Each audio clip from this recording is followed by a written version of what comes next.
কি সুন্দর কথা বললাম, সেটা যেহেতু তোমরা শুনতেই চাইতেছো আমি বলি। আমি রতন সাহেবের কাছে গিয়ে বললাম, খান সাহেবের খুব বড় একটা গোপন রোগ হয়েছে, সে আর বেশি দিন বাঁচবে না।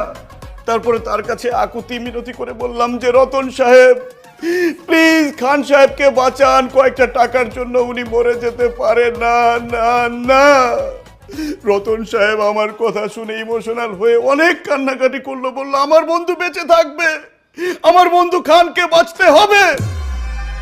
তারপর উনি চেকটা লিখে দিল, আমি নিয়ে আসলাম। এই বেয়াদব ছেলে, তোমাকে কে বলেছে ওর বড় রোগ হয়েছে এই কথা বলতে?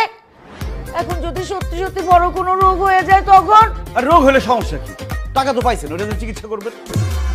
যাক সেসব কথা। খান সাহেব আপনার পরবর্তী শর্তের কথা বলেন, আমি তাড়াতাড়ি শর্ত পূরণ করব, কারণ আমার আর তর্স হয়েছে না, আমি মারিয়াকে বিয়ে করব। I love you Maria. বলেন কি করতে পারবো না।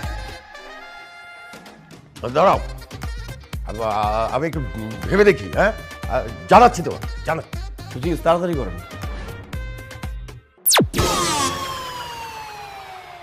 আল্লাহ, 3 নম্বর শর্তটা যাতে সহজ হয়। আপনি এসব ফাইজলামি বন্ধ করেন। আপনি বুঝতেছেন না আপনার সাথে আমার বাবা কোনোভাবেই বিয়ে দিবে না। আরে কি বলো তুমি?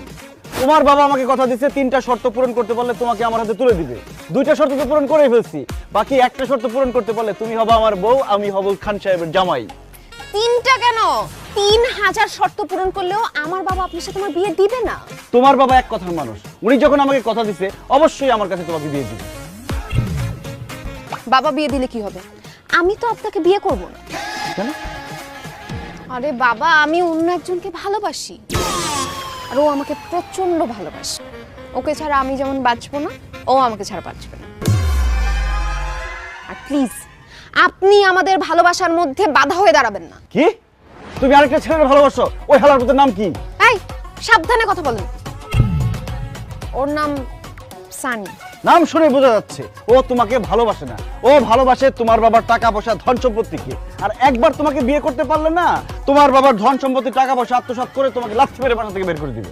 খবরদার, যাকে চিনেন না তাকে নিয়ে উল্টাপাল্টা কথা বলবেন।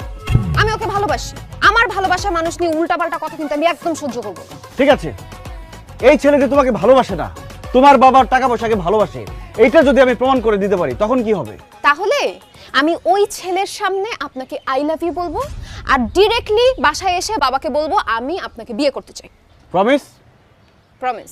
ওকে, ডিল ডান। তবে এটা প্রমাণ করতে হলে তোমার ছোট্ট একটা হেল্প লাগবে আমার। বলো, হেল্প করবা? কি হেল্প? তুমি যে জামা কাপড় পরে আসো এগুলো পরতে পারবে না। ছিঁড়া ফাড়া গরিবি ফকিন্নি এরকম জামা কাপড় পরে তোমার বয়ফ্রেন্ডের সামনে যাবা,